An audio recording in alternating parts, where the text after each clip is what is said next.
What's up, guys? This is the second episode of Coaching Lou, and the first episode, if you haven't seen it, you'll be able to catch it on YouTube under my name. And overall, the first episode was about the tournament hands. We went over all the hands within the one tournament he played, and now this will be exclusively on cash games, in particular 2NL. So right off the bat, well, we have Queen 5 here, but I don't really think. Let's see if anything happened within this hand. Nope, it's perfectly fine. Okay, so in this hand we have Ace Jack suited with over 100 big blinds. So, and before I get into this hand, I must say that it's good to see that our guy Lou has over $2 because this is 2NL, and we should be buying in for at least 100 big blinds, so $2. And we should always have at minimum $2. Alright, so this guy Bloom, he limps from under the gun position, and this other guy makes it 8 cents.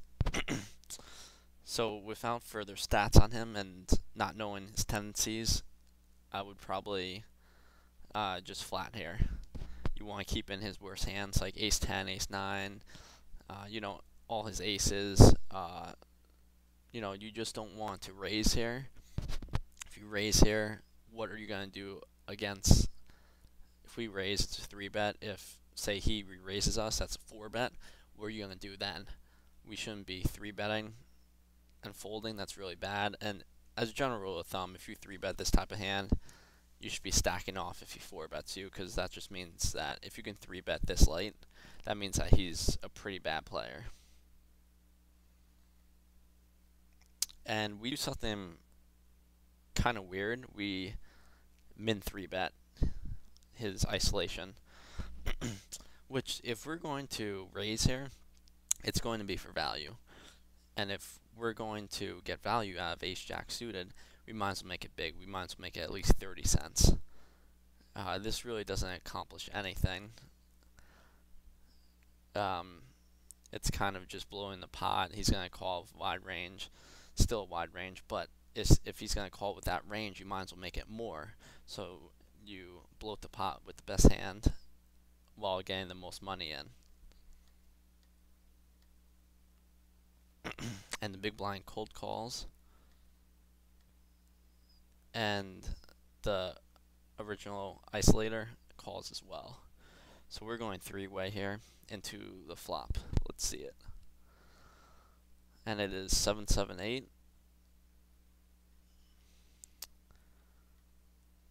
And he does not, they all check to us. Now when this particular guy, when he makes it, he isolates 8 cents, and then he overcalled, so we 3-bet really small. The big blind cold calls, and he calls as well. So that means that he probably doesn't have like a great hand. If he had, say, like ace king, aces, kings, queens, jacks even, he probably would have raised us. So at this point, I think that I would definitely stab here and try to take the pot down now. And even if they call, we can spike an ace or jack, or we can have the best hand. They'll have flush draws, they'll have maybe 9-10,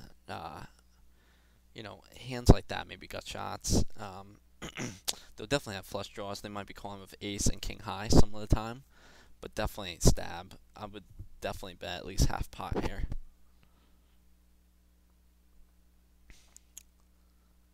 Yeah, and that's what he does, and I don't mind this at all. Alright, when this guy makes, he makes a huge raise. He puts us all in. So basically, which is kind of weird, that he would bet that much. I think it's likely to be a flush draw. It's either a flush draw or maybe like an overpair. But the thing is, we're playing 2NL, and people do weird stuff, and if they have a value hand, they're probably fast playing it. So I wouldn't be surprised if he actually has a 7 here, or maybe like an overpair, or um, maybe like ace 8 or king 8 or something, or like I said previously, a 7. So, but in any case, it's an easy fold. We don't beat anything. We beat a flush draw, and still he has outs. Um, it's just this is a very easy fold. And unfortunately we call, and yeah, he has 7 king, so we're drawing dead. So what we can take from this is that when, even though it's an odd line, and I'm not sure whether you called because he took an odd line or because we had a hand that is powerful pre-flop, but in any case, it's a very easy fold because we don't beat anything. Like I said, we might be flipping with flush draw plus 2 overs, but in any case, that's only a small percentage of his range, which is comprised of a few combos. So we just want to fold there. In the long run, we're gonna be losing a lot of money by making calls like that.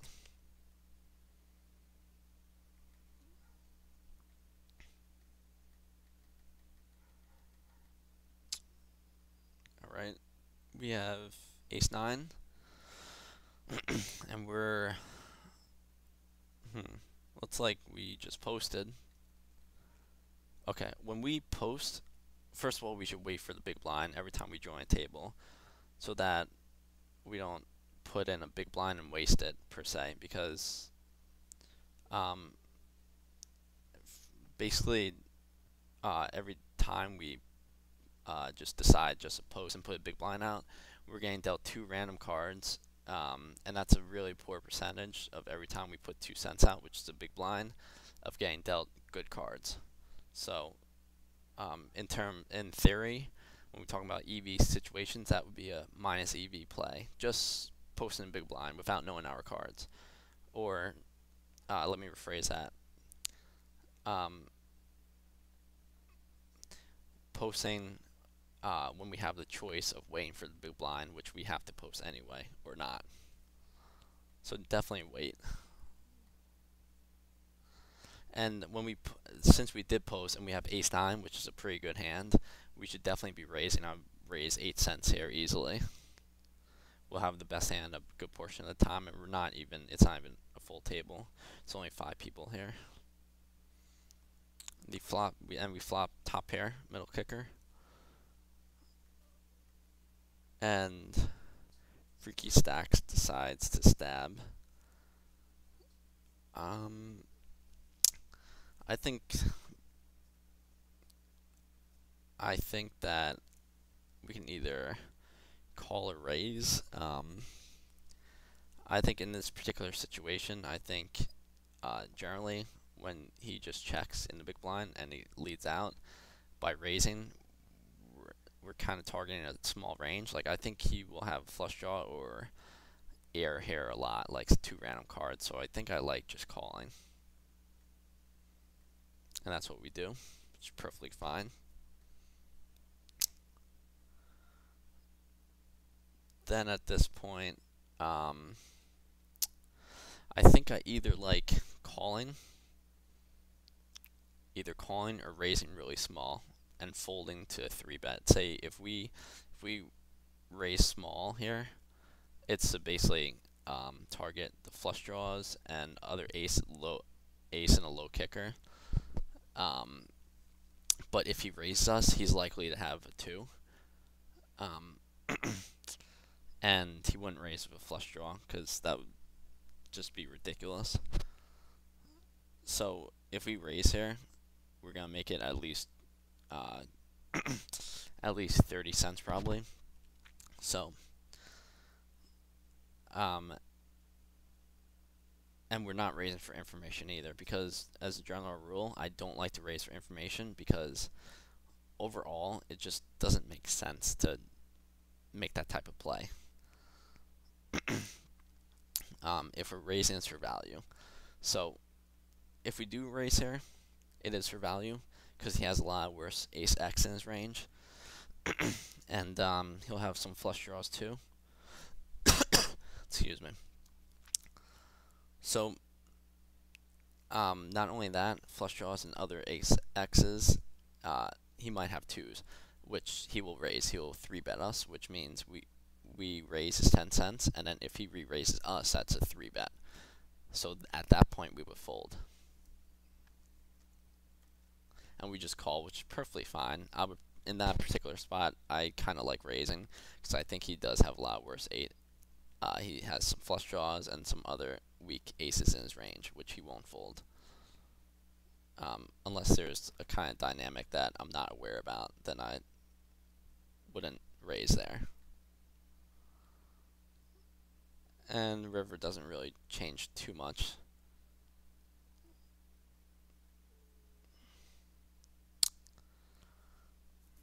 And he overbets to 40,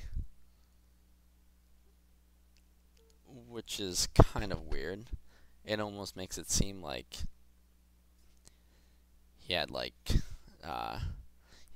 when he makes it this big, it either means he has a 2, he has a missed flush draw, or they play pocket sixes in a weird, bizarre way. So, given that, I think, having information on this player is very useful in this spot. But I think in this particular spot, I don't mind folding. I think it's very close, but I think that unless we have history with this guy, I think that this will be a 2-a-lot, and that if he had a missed flush draw, he wouldn't take this line of, he didn't even bet pot on flop return, and all of a sudden he bombs the river. So it just seems like he's just trying to get really get value out of this hand. So I think at best sometimes you might be chopping, but I think it's kind of a hard lay down, but I think that it'll be good here most of the time. But it is close. If you do call here, I would just take a note. But having information on this type of player in this particular spot is extremely valuable. We call, and he did have a 2. For everyone listening, I have not looked at these hands before, so this is all just natural. Me speaking, I'm just thinking, just speaking my thoughts, and I'm just giving my best perception to, the range of hands they might have, the line they take, and I believe this is the best type of presentation. Might not be as fluid as if I prepared it, if I looked at all the hands before, but I don't think that's a great way to present a video when you've already seen the results. So let's see what happens here. So this guy under gun makes it 6 cents, 3 times the big blind, and this guy calls. And this is a pretty easy fold because they can have, these guys both, the under gun and the button, can have hands that dominate us a lot of the time. Under the gun, more likely than button, but either way, it's a fold. That's good. All right. So we have Jack 3 suited on the button, and also I see that we have $1.42. I recommend you to buy in for $2 and have the auto buy-in on, so that every time you get below 100 big blinds or $2, it replenishes it. So you get another few cents, or you get another dollar, or another 50 cents, or whatever the case may be. It refills it for you, so that you always have 100 big blinds.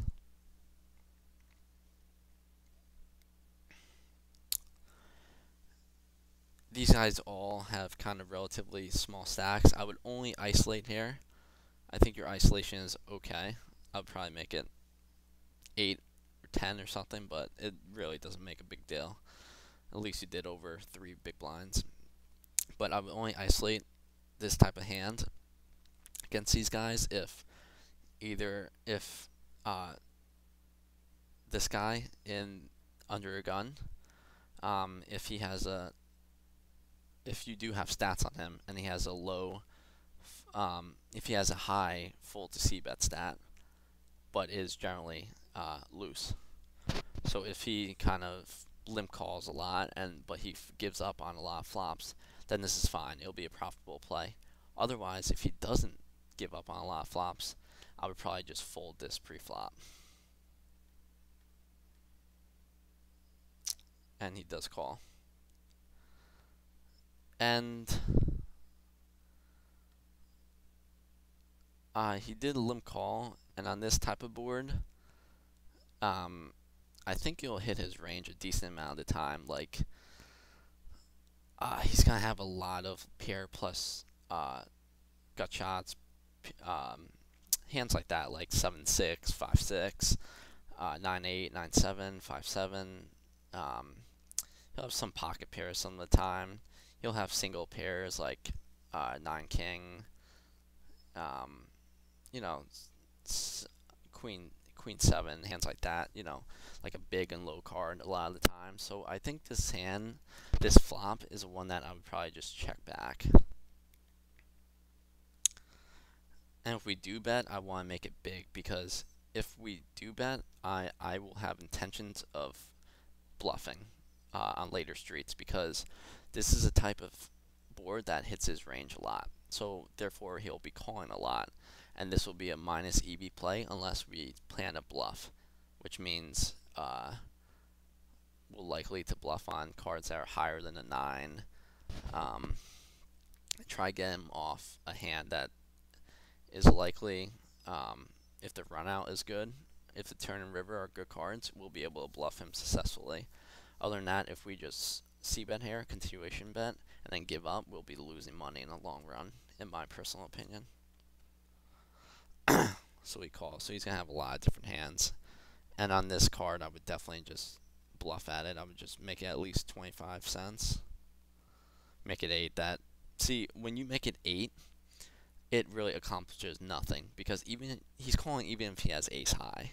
You're giving him odds if he has a flush draw. If he has even a 5, he's going to be calling. So this is just burning money. This is just burning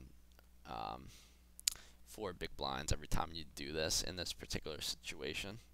He's always going to be calling that.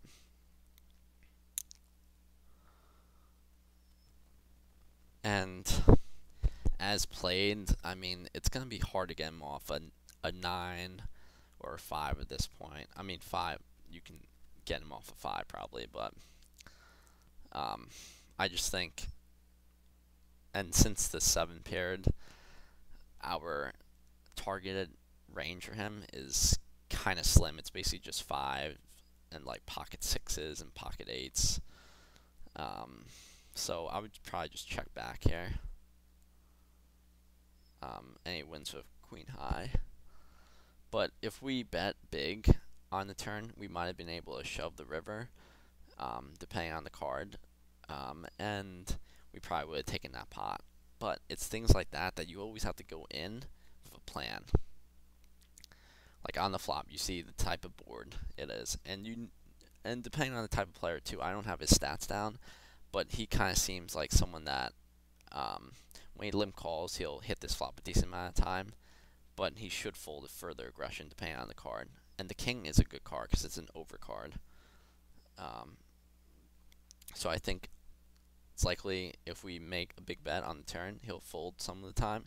Other times he'll call and unfold on the river. But that's kind of more of an advanced stage, so I wouldn't recommend that unless you want to get the basics down.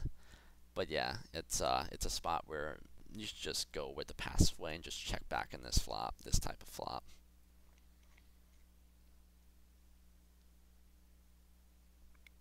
Alright, we have ace 8 here.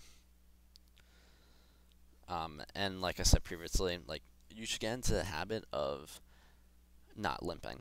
limping is calling, so don't call. Either raise or fold. Get into that habit right now, being at 2NL. Raise or fold. And now we have a limp pot.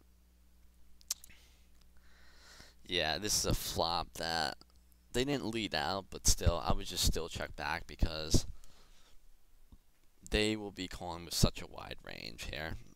Any 8, any 9, I mean a jack they should lead out, but sometimes they might not.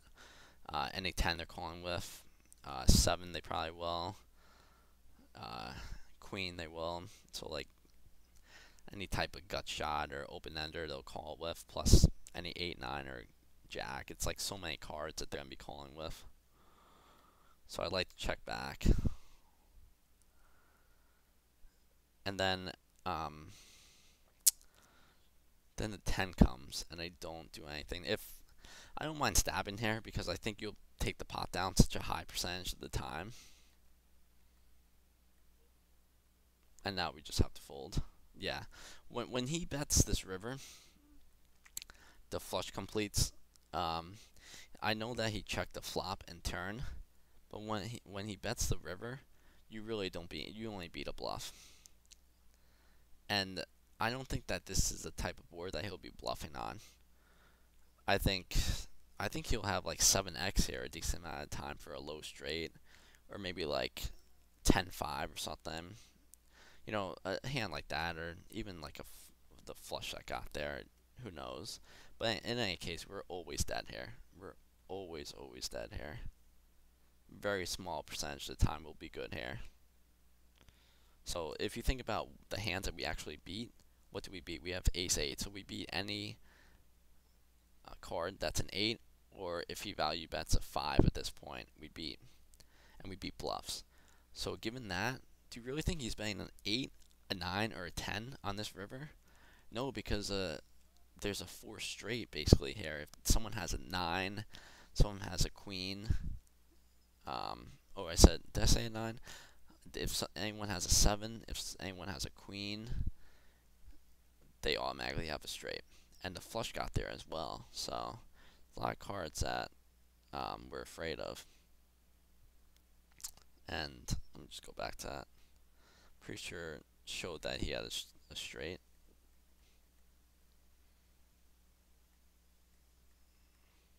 Yeah, he had the queen high straight.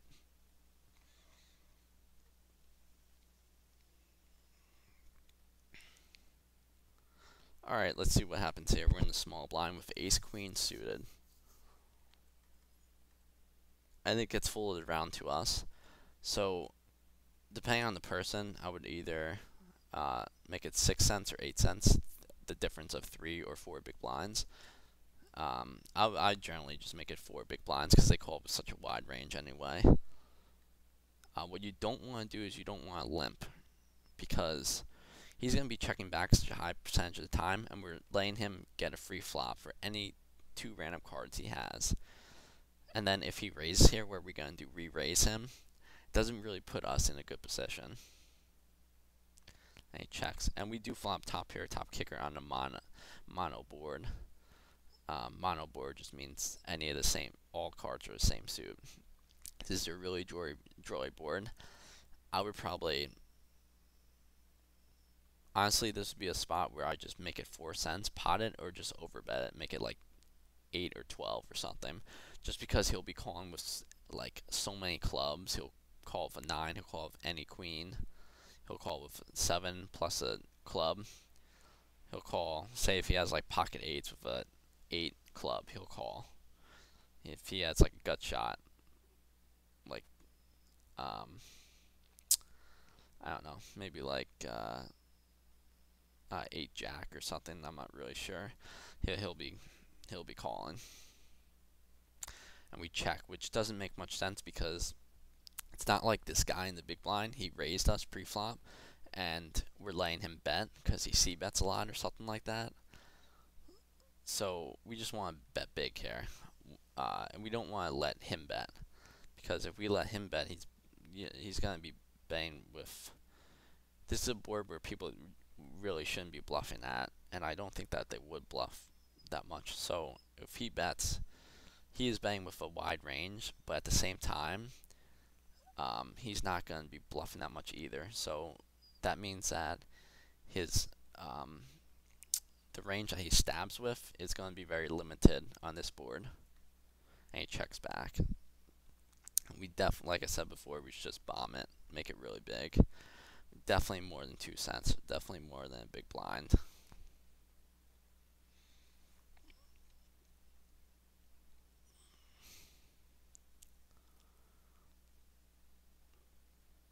Alright, so we have Jack 10 offsuit on the button. And this is a perfectly fine hand to steal with. Big blind calls. And we flop second pair, middle kicker, plus a possible jack high flush. We have the flush draw, of course. He checks us. It's an easy value bet. We're going to get value from basically a lot of pocket pairs, 10x. If he has a 3, he'll probably call, and he'll call with any bear spade, just about. We have to make it at least 10 cents here. We have to make it big before, we really want to make it big, so we get value now. And a spade is pretty good for us too, but the thing is it may kill the action if he has like 10x and we have him out kickered, or if he has like a pocket pair and he's willing to call a bet with. We want to get value now, because if another spade comes, it might kill the action, where if we bet again, he's just going to auto fold if another spade comes, because he doesn't have one. If he doesn't have one, he'll just auto fold. And that's that hand. Oops.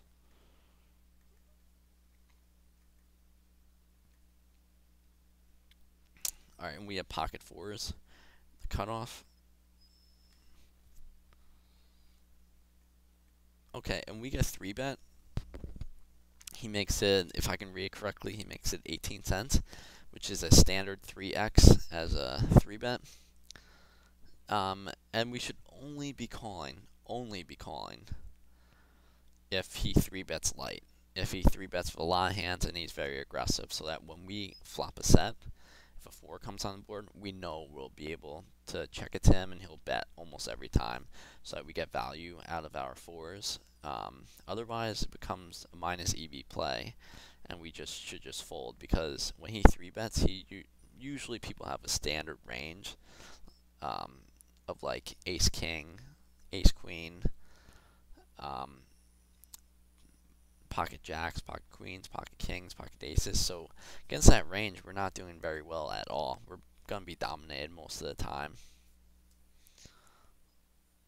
And we do call. And it's a really loose call. And goes king 3-2. It's a very dry board. And he does check back, which is really weird.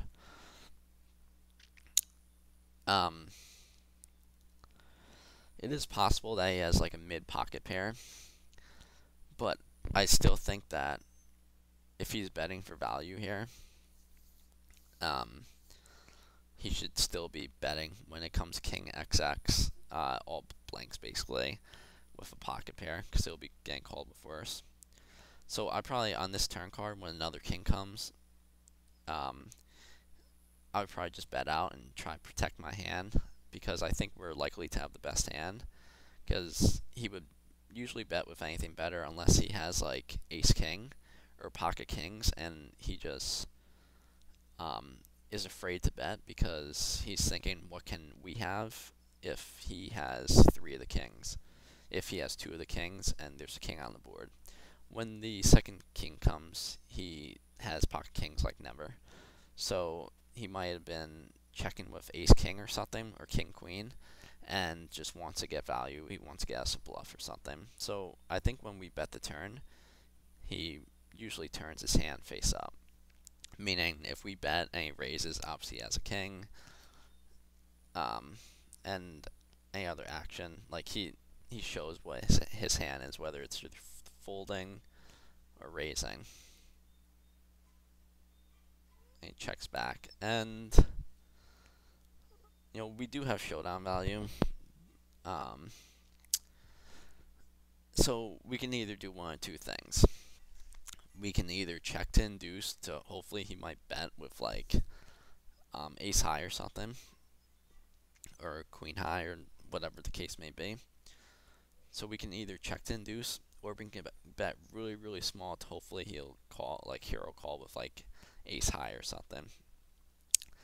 So if we bet, we should make it like 1/3 a pot. We should make it like 12 cents or something. 12, like 10 to 13 cents or something like that. So either make it a really small amount or just check. Okay. Yeah, we just checked. And he did have ace high, so I think that is very noteworthy that he 3-bets with a really, really wide range, so we can call with a lot of hands and still be in okay shape. So we know that he doesn't only 3-bet with the static range of ace queen, ace king, jacks plus, and really take advantage of that.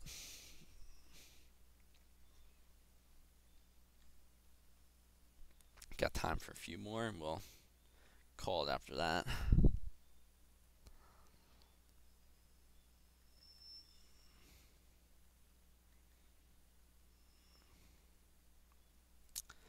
Alright, let this be the last hand. We have ace queen suited once again. We have over 100 big blinds. Let's see the action. Alright, and this guy has under 100 big blinds, and he makes it 3 big blinds. Unless this guy is really a huge calling station, I would only call here. If we 3-bet, it's with intention to get it in. If we 3-bet here, if he shoves, we're calling. So I think calling is fine. We raise, so if he shoves here, we have to call. He just calls.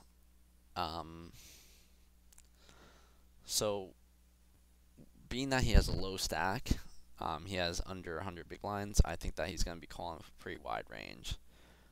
Pretty much any Broadway. Pocket pairs like 7s and higher, hands like that, a lot of hands that can be dominated. So on this flop, I would definitely bet here because he can have a lot of Broadways and stuff, and he can have some pocket pairs that he'll fold, and we have the backdoor flush draw plus 2 overs, so I would definitely bet here. If we bet like 18 cents, that'd be fine. 18 to 20. We check here, which I think is a mistake. Should definitely be betting here. And at this point, when he makes it a little under half pot. As played, I would just fold because I don't think that he'll have that much air. He shouldn't be bluffing this type of board too often. I think he'll have a jack a lot of times, or maybe like pocket 9s or pocket 10s, or a flush draw. We call, and I really don't get this line of why you wouldn't bet the flop, but you call the turn. That doesn't make much sense. You should be betting with the possibility of having a backdoor flush draw, and we have 2 overs. But at this point, our equity gets cut in half because, we're drawing to, 6 outs, which the 6 outs on a flop had 24% equity. Now it's like 12%.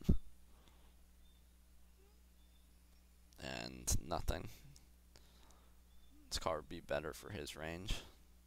Would be good for his range, I should say. This is an easy fold because we beat absolutely nothing. I think he will have a jack here a lot of times. He might even have pocket 10s that just river set some of the time. Only thing we really beat is a busted flush draw.